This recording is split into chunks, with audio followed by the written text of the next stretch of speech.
فهي بتعتمد على البنت، هل هي جريئة وبتحب تبقى واضحة وملفتة، والّا هي بتحب تميل أكتر للألوان الneutral الهادية.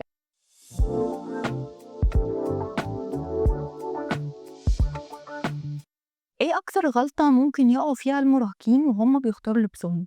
المراهقين من أكتر الغلطات المنتشرة ما بينهم إن هم بيقلدوا، يعني إحنا لو فتحنا التيك توك هتلاقي كل البنات شبه بعض، وهتلاقي كل الولاد شبه بعض، ودي بيعمل مشكلة، إن هم ما بيبقوش عندهم شخصيتهم أو ستايلهم أو هويتهم في اللبس واضحة. بس ده مش عيب فيهم، يعني خلّينا نبقى منصفين، ده مش عيب فيهم، هي شخصيتهم لسه ما اتكوّنتش، إحنا لمّا بنبقى صغيرين بنلبس بذوق أهالينا، فبنفضل طول الوقت تحت العباية دي. بعد كده في سِن المراهقة وسِن التمرُّد وسِن إن أنا كبرت وإن أنا مش عاجبني ذوق ماما، فبابدأ بادوّر على ذوقي، فأنا ذوقي لسه ما بانش، أنا ما بينتش أنا مين وعايزة إيه، وإيه اللي باحبه وإيه اللي مش باحبه، فباضطر غصب عني إن أنا أقلِّد. بعد ما بيتخلّصوا سِن المراهقة مثلًا تخُش الجامعة، وبعد كده تبدأ تشتغل يبقى ليها lifestyle معيّن، سواء حسب شغلها أو قاعدة في البيت، من هنا بتبدأ شخصيتها تتكوّن الحقيقية، وده بينعكس كمان على لبسها. إزاي تختاري الألوان اللي بتناسب لون بشرتِك؟ بُصّي، الألوان المناسبة عشان نختارها بشكل دقيق وبشكل professional لازم نعمل حاجة اسمها الcolor analysis session أو جلسة تحليل الألوان.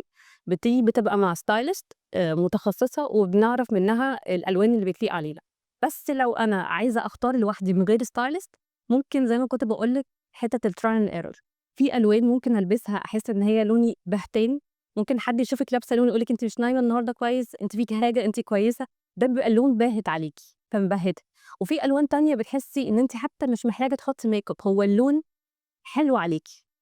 فلو هي مش رايحة تعمل حاجة professional مع stylist يعني تعمل الtry and error وتشوف الألوان اللي بتليق عليها أكتر إيه. هل في فرق بين ألوان اللبس الصبح وألوان اللبس في السهرة؟ هو مش ألوان على قد ما هي fabric، في fabric مثلًا ما ينفعش تتلبس الصبح، في حاجات بده يُفضّل إن هي بالليل، بس هي مش ألوان على قد ما باقول لِك، هي fabric وعلى قد ما هي أنتِ عملتِ لها style إزاي. يعني مثلًا لو أنا لابسة قميص أبيض على بنطلون جينز، هالبس عليه sneakers وشنطة backpack على ضهري وأنا خلاص ممكن أروح الجامعة، ممكن أروح مشاويري اللي في الصبح عادي.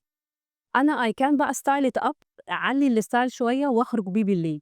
هابدِّل الsneakers أحط صندل بheels شوية حلو، ألبس شانتي necklace حاجة جامدة أو حاجة واضحة وصريحة، حلق كبير، روج أحمر، الشنطة أغيّرها وألبس حاجة على سواريه شوية، فأنا قلبت الoutfit فالفكرة كلّها how to style it.